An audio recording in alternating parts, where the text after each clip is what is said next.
Hey everyone, and welcome back to the Deep Dive. You know how much I love getting lost to these amazing conversations, and today's is truly special. Oh, absolutely. This one really had me thinking. It's this incredible dialogue between Wayne Dyer and Abraham Hicks, Hmm. and it just felt so relevant, especially if you're, in high school or just starting to figure things out in life. Yeah, it's like a roadmap for tapping into that inner power and creating a life that feels truly aligned. Okay, so before we jump in, let's just clarify who or what is Abraham. Right, because it can be a little confusing at first. They're described as this collective consciousness, a vibrational entity that channels something called source energy.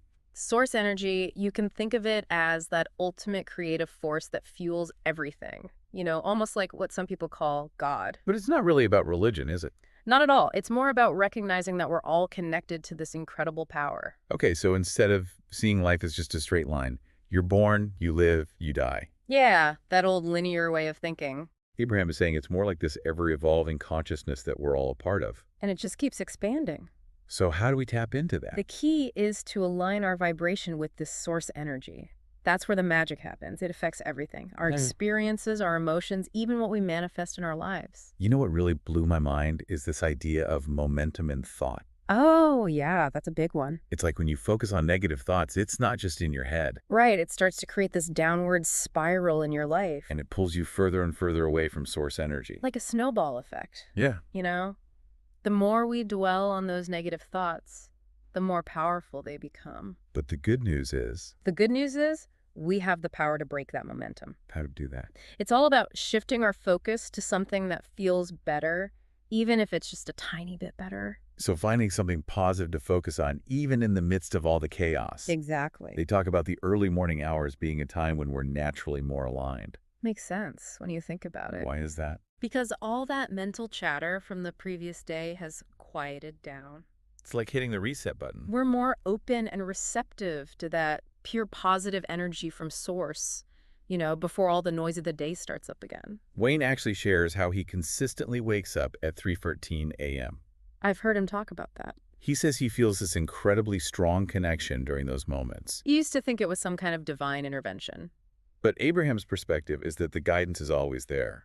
It's just that in those quiet moments, we're finally tuned in, It's like we have this inner guidance system, this inner GPS, but we're often too distracted to hear it. with all the noise of daily life. All the notifications, all the to-do lists, you know how it is. And they talk about how our childhood conditioning can block us from hearing that inner voice. It's true. All those limiting beliefs we pick up along the way can really cloud our understanding of what we're truly capable of. It's like we're told what we can't do instead of focusing on what we can do. So we end up limiting ourselves. But Abraham reminds us that we are inherently worthy and capable. We just have to remember that. Source energy sees our true potential, even when we don't. It's never giving up on us. It's like having this incredible cheering section in the universe, always rooting for us. Exactly. Wayne's own story is a powerful example of this. He talks about this profound moment of forgiveness at his father's grave. Oh, wow, that's powerful. He held on to anger and resentment for years. It's easy to do, especially with family. But when he finally let go of all that negative energy, things really started to shift for him. That release is so important. It was like this turning point where he aligned with source energy and his life took off. It's almost like letting go of a dam and allowing all this creative energy to flow through. Okay, so they outline a 4-step process for manifesting our desires. This is the good stuff. I'm ready. Okay, first, identify what you don't want. Get clear on that. Okay, got it. What's next? Then define what you do want. What does that look like? Feel like? So the opposite of the first step. Exactly. Then allow yourself to align with that desire. This is crucial. That allowing part seems tricky. It's not about forcing, but more about getting into vibrational harmony with what we want. And then the final step. Then you'll experience the manifestation. So it's more about attracting than chasing. Think of it like paddling a canoe. If you're pointing upstream, you're fighting against the current, struggling. So find the path of least resistance. Exactly. Source energy is like the river. It's about aligning with that natural flow. Surrendering to it. Becoming conscious creators rather than just reacting to whatever life throws at us. Okay, so how do we know if we're in alignment? Good question. Are there any signs to look out for? Abraham says our emotions are our indicators. Our emotions. If we're feeling good, we're in sync with source energy. If we're feeling bad, well, that's a sign we're out of sync. So our emotions are like this internal compass. Exactly. Guiding us towards what feels good and away from what doesn't. But what about all the negativity in the world? The news, traumatic events, things we can't just ignore. That's where being a selective sifter comes in. We can't control what happens in the world, but we can control what we focus on.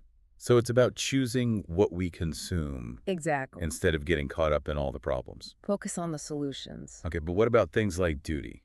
If someone's job involves violence, can they justify that as being in alignment? Abraham's pretty clear on this. Source energy never advocates for harm or violence. Even if it's perceived as a duty. Any action motivated by negative emotions is out of alignment, even if it feels justified. So it's about questioning those beliefs. Questioning the narratives that might be leading us down a path of disharmony. Wayne's own experience with leukemia and his healing through John of God, the Brazilian healer, is fascinating. Oh yeah, that's an incredible story. He talks about this feeling of love washing over him during the healing session. It's like all that fear surrounding the illness just melted away. And Abraham's take on it is that it wasn't about removing the fear. It was about amplifying the love. Allowing the vibration of well-being to become dominant. Exactly. So healing is ultimately a process of aligning with source energy. Remembering that we all have this innate capacity to heal ourselves. It's like tapping into our inner pharmacy. We're not helpless. We have so much power within us. So what about ascended masters?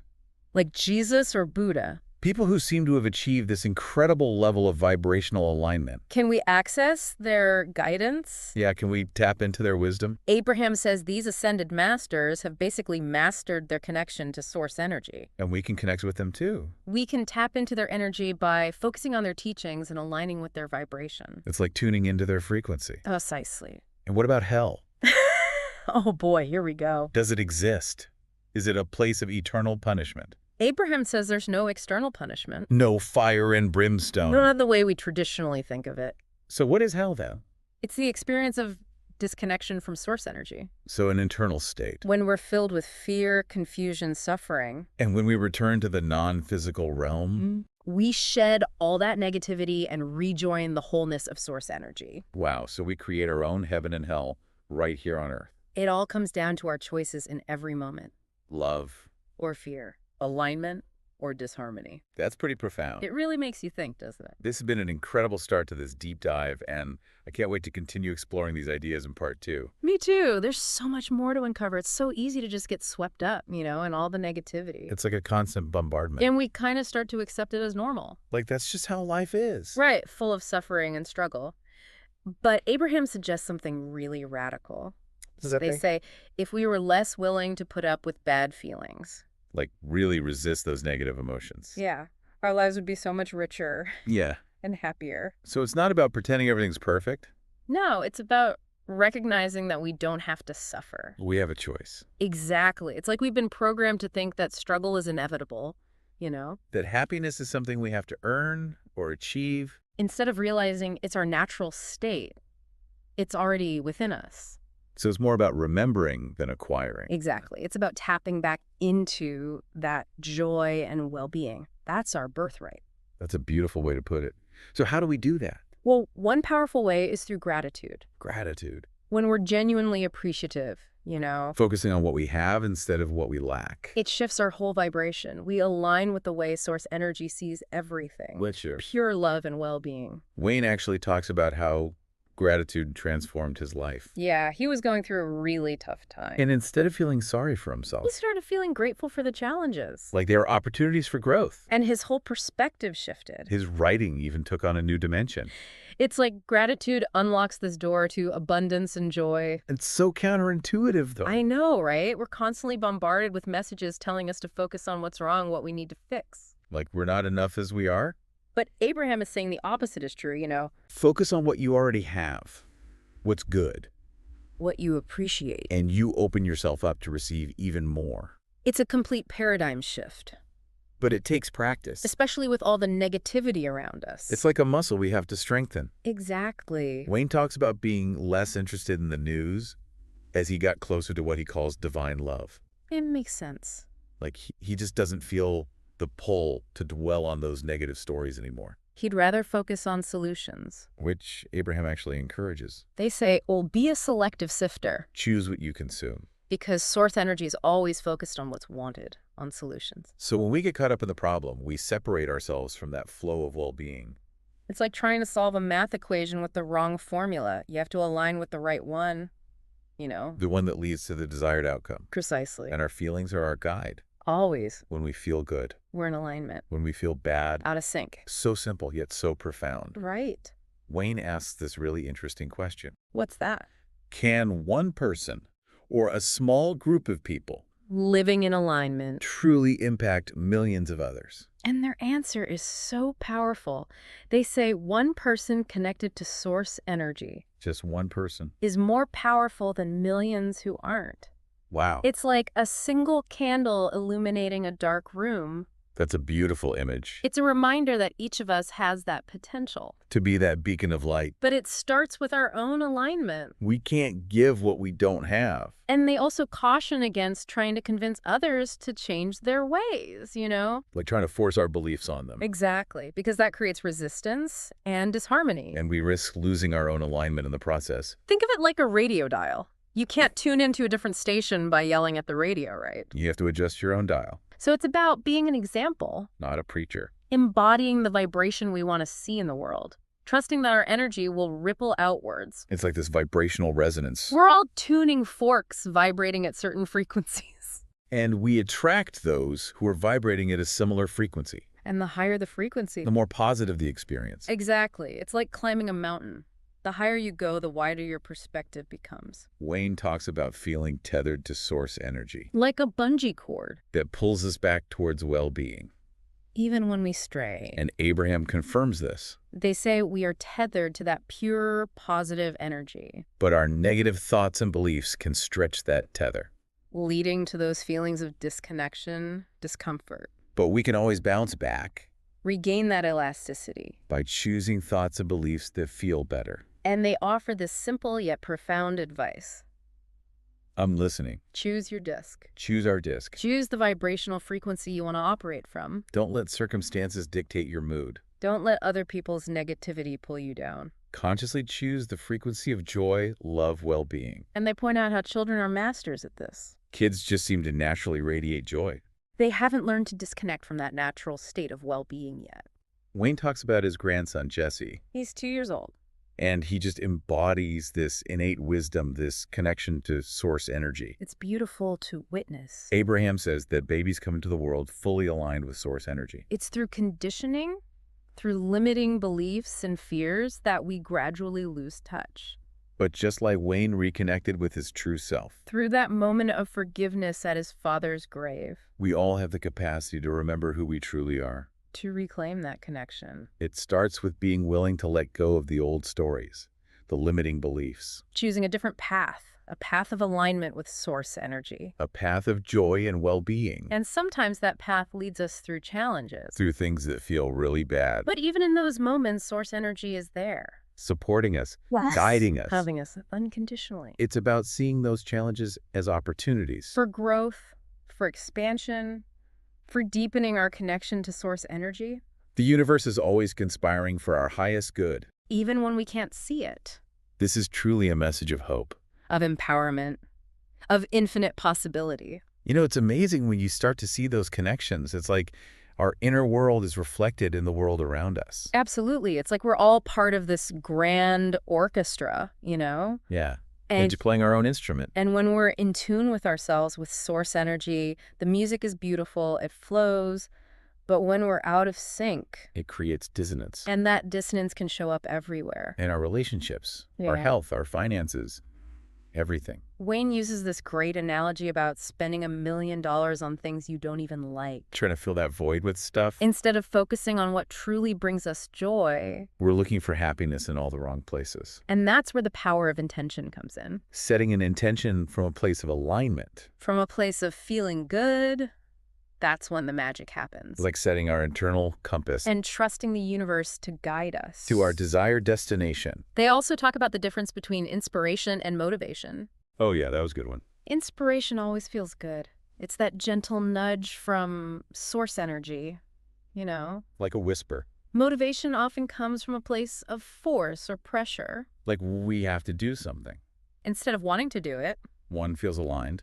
The other feels like a struggle. So we can choose to tap into that flow of inspiration Become conscious creators of our reality. by aligning with that frequency of well-being. Esther shares this story about manifesting three seemingly unrelated things, The butterfly, the feather, and the book. And it happens so quickly. Just like that. It shows that the universe is paying attention. Even to our smallest desires. It's always listening. And it loves to orchestrate those little synchronicities for us. It's like the universe has a sense of humor. It wants us to experience joy and wonder. But what about those forces in the world that seem to be operating from a place of disharmony? Right, like Monsanto. How can they be so successful if the law of attraction is always working? That's a good question. It makes you think. Like, how can bad things happen if we're all creating our reality with our thoughts? Abraham says the law of attraction is always in effect. But It responds to our dominant vibration. so if we're focused on fighting against something, We actually give it more energy. we're fueling it with our attention. It's like wrestling with a pig in the mud. You both get dirty, but the pig enjoys it. Okay, that's a funny image. The point is, true power lies in shifting our focus, To what we want, envisioning a better alternative, aligning with solution. instead of getting bogged down in the problem. So it's about trusting that the universe will figure it out, Trusting that there's a higher intelligence guiding us, even when it doesn't make sense. and remembering that we're not helpless victims. We have a choice in every moment. to align with love or fear. And that choice shapes our reality. This has been an incredible deep dive exploring consciousness and reality and our connection to something greater than ourselves. It's been a journey. Wayne Dyer and Abraham Hicks offer such a powerful perspective. A perspective that can truly transform our lives. It's about remembering who we truly are Embracing our power as creators. and living a life aligned with our heart's desires. If you're ready to dive deeper, Check out Wayne's books and the teachings of Abraham Hicks. There's a whole world of wisdom waiting to be explored. and remember, the journey of self-discovery is ongoing. It's a beautiful dance between the seen and the unseen. The finite and the infinite. Keep exploring. Keep questioning. And trust that the universe is always conspiring for your highest good. Thanks for joining us on the Deep Dive. We'll be back soon with another fascinating exploration. Be sure to check daily for new episodes. And for more support, visit www.ultimatemasters.org coaching. Until next time, keep diving deep.